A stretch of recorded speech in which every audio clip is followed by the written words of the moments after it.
Pessoal, tudo bem? Vamos lá para a nossa sexta aula. A gente continua falando sobre aqueles elementos de relevo, de estrutura da Terra. Agora eu vou entrar diretamente nas formas de relevo e nas formas e classificações do relevo brasileiro, ok? Quero que agora vocês peguem um livro de vocês, caderno, caneta, marca-texto, tudo para ajudar nesse momento de estudo, ok? Bora lá? Vamos para a página 99. A gente agora vai falar então sobre as formas do relevo. A gente tinha falado até então sobre as estruturas geológicas, escudos cristalinos, bacias sedimentares e dobramentos modernos. Agora a gente vai falar daquilo que se assenta sobre essa estrutura geológica. Então você tem lá a estrutura geológica e os relevos que estão, de certa forma, em cima deles, digamos assim. Esse relevo sofrendo a ação constante daqueles agentes externos ou exógenos. Lembra? Variação de temperatura, água da chuva, os ventos, tudo isso agindo diretamente e moldando esses relevos. Quando a gente fala então desses relevos, nós vamos começar com dois tipos principais, que são os planaltos e as planícies. Ok? Primeiramente, a gente sabe que o planalto aqui, ele vai ser uma estrutura de relevo mais elevada quando em comparação às planícies. Não necessariamente os planaltos são planos, ok? Na verdade, geralmente eles mostram uma variação altimétrica significativa, bastante significativa. Então nós temos, dentro do contexto de planaltos, a formação de morros, de serras, de chapadas e até de algumas montanhas. Desse modo, quando nos referimos a uma área repleta de altas montanhas, como sendo uma cordilheira, como os Andes ou Himalaia, na prática tais montanhas estão dentro de um grande planalto. Sendo assim, o principal critério para a identificação de um planalto é o fato de ele ser uma região em processo de desgaste. Marca essa palavra para mim, o desgaste. Por quê? Porque esse termo desgaste vai ser fundamental para a gente diferenciar o planalto da planície. Por quê? Porque essa região de planalto é uma região que está sofrendo há muito tempo esses agentes exógenos. A variação de temperatura, a água da chuva, a ação dos ventos, que está decompondo, desagregando essa rocha. Ok? Então, ó, não há dúvidas, no entanto, de que há diferenças entre áreas de cordilheiras e as de planalto, já mais antigo e desgastados. Neste, o solo é mais desenvolvido, o clima tende a ser menos rigoroso e, portanto, a ocupação humana é mais intensa. O solo, então, aqui vai sendo uma formação dos sedimentos daquela rocha que foi desgastada, decomposta pelos agentes exógenos, ok? Vamos lá. Então, se o planalto ele sofre com o desgaste, ele está sendo desgastado constantemente, a planície ela vai ser classificada por estar sofrendo um processo que a gente chama de processo de sedimentação, ou seja, de acúmulo de material vindo das áreas mais altas dos planaltos. Então, você tem um planalto, ok? O planalto sofre a ação dos agentes exógenos. Esse material que é desagregado da rocha, ele é transferido, transportado para outros lugares, onde vai ocorrer o processo de sedimentação, de acúmulo desses sedimentos, dando formação a essas planícies, que são áreas mais baixas em comparação aos planaltos. Então, na cabeça de vocês tem que ficar o quê?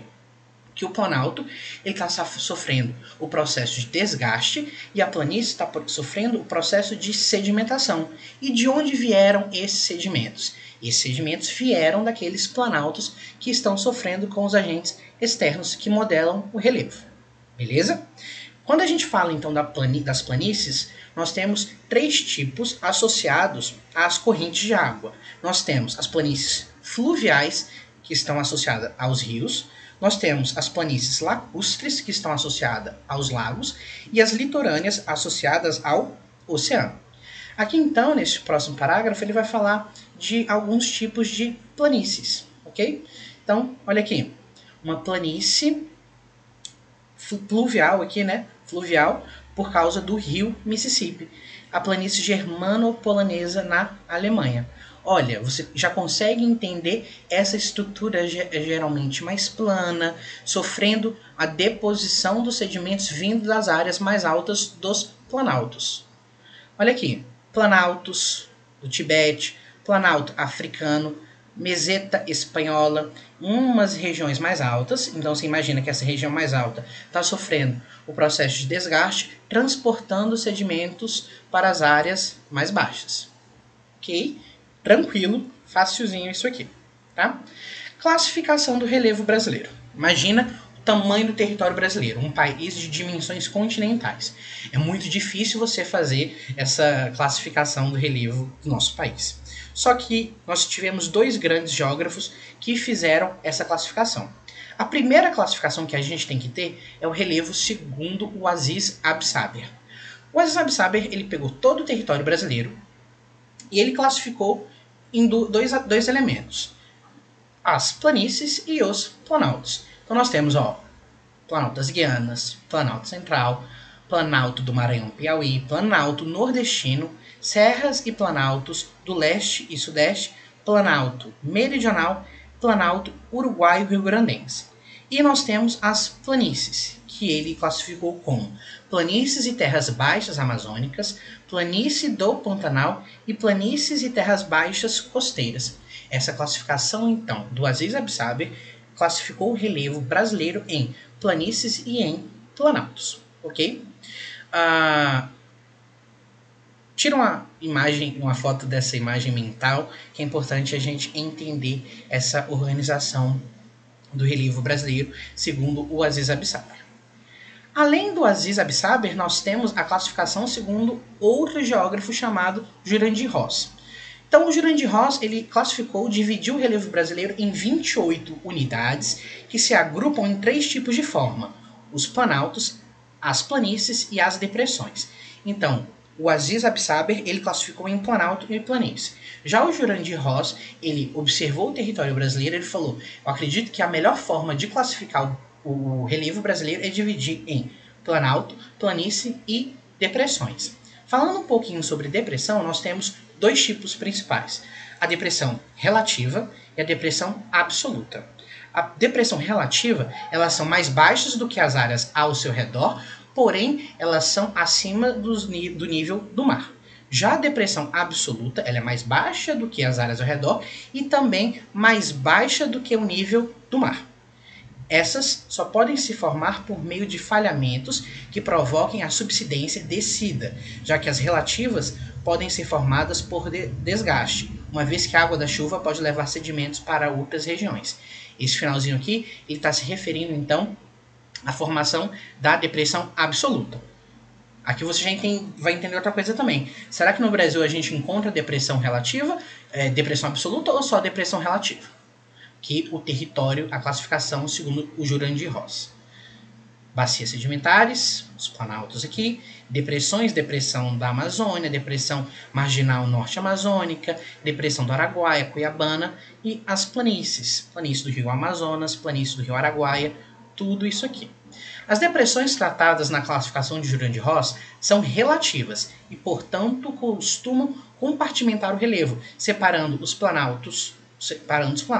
No mapa anterior, podemos observar que as depressões estão predominantemente entre os planaltos.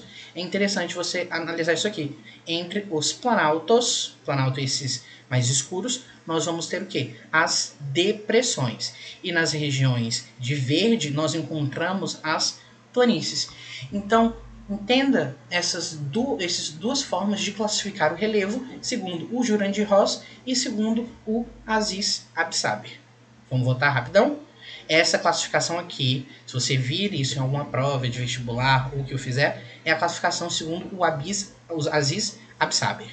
E já essa classificação do relevo brasileira é feita pelo Jurandir Ross, considerada por muitos mais completa, exatamente por dividir em 3 tipos de relevo: planalto, planícies e depressões, e a classificação do Aziz Absaber em 2 tipos: planícies e depressões. Beleza? Agora vocês vão fazer para mim os exercícios do capítulo. Aqui da 106, 107. Exercício bem tranquilo, vocês vão dar conta. Beleza? Um abraço para vocês, até a próxima. Tchau, tchau.